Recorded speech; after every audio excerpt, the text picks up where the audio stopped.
middle of August. It's morning, about 5 o'clock, and I just love getting up early like this before light. Brings me back to hunting. It's a great time. That's one of those fun things about getting out hunting. I'm here with Bryn. Just got here, parked out on some public land, and it's a hill, isn't it?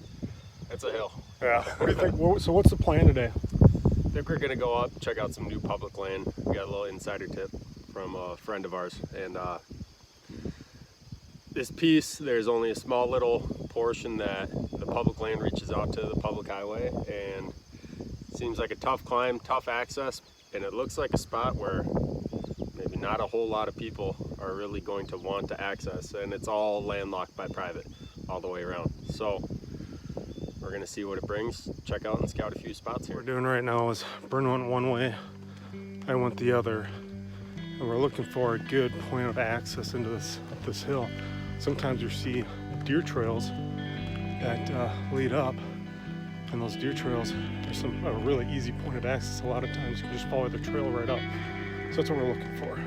This looks like a decent spot. What we're looking at right here. A lot of buck brush up in there. Touch more clear down here. Okay. But we're gonna have to bushwhack it either way.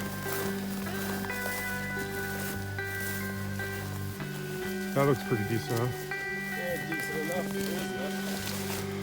What's that? You shoot a deer back here. Easy to drag down. Drag it uphill to your truck. Oh, we're down here. We got a heavy deer trail that we found. We're gonna take it up the edge of this hill and see what it brings us. What do we got here?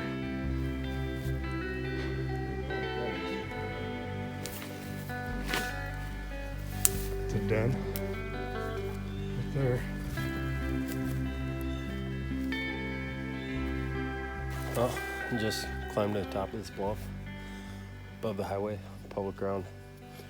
Right now we basically want to make our way back north and stay out of this point that comes down. Bluff drops off to the road. Bluff drops off near another valley down below to the east. But we want to stick kind of on this point here and stay to the left and stay out of what we kind of suspect is some pretty heavy bedding cover, so we'll stay out of that and be able to get up on a field edge. That's where we'll primarily set up our trail cameras. So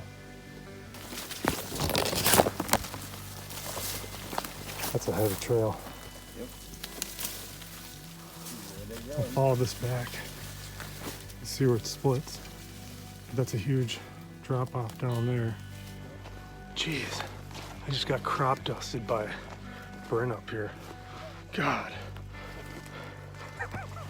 Hey, anyways, we're on this logging trail that we found, and it is thick buck brush on both sides. And walking through it to get here, which was a huge pain, it some tons of beds in it, so we know they're bedding in here. Now it's just finding an opening.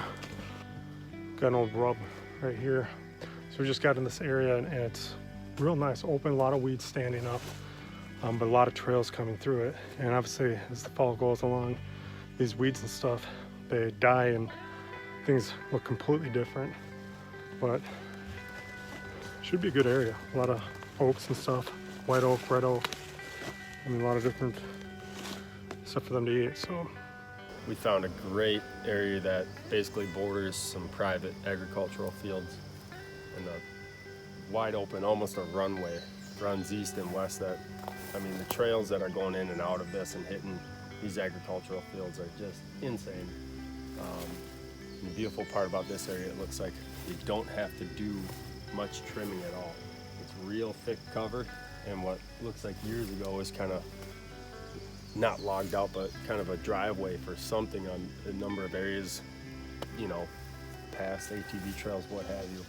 But it's super overgrown, and the deer trails that run through here are amazing. insane. So, yeah, They're everywhere. I mean, they're cattle paths. So I think we found a good spot here to set up a stand, set up some cameras, stuff like that. Come back later to set up stands, but I think we're gonna set out some cameras, kind of canvas this whole area, You got a nice plateau on top of some ridges that come up from real deep draws. So fingers crossed here, but I think we found a very good accessible spot on public land. So, all right, hey guys, here's a real quick tip about hanging trail cameras and everything. A lot of people don't think about it, but always wrap up your straps so that, of course, you have a little bit of wind here. You don't want your straps flopping all over. One, they can be easily seen. They can scare deer, but then two, you also don't want it detecting and setting off that motion detector on the trail camera, and then you're getting pictures that you don't need. So always tie up your trail camera tree straps.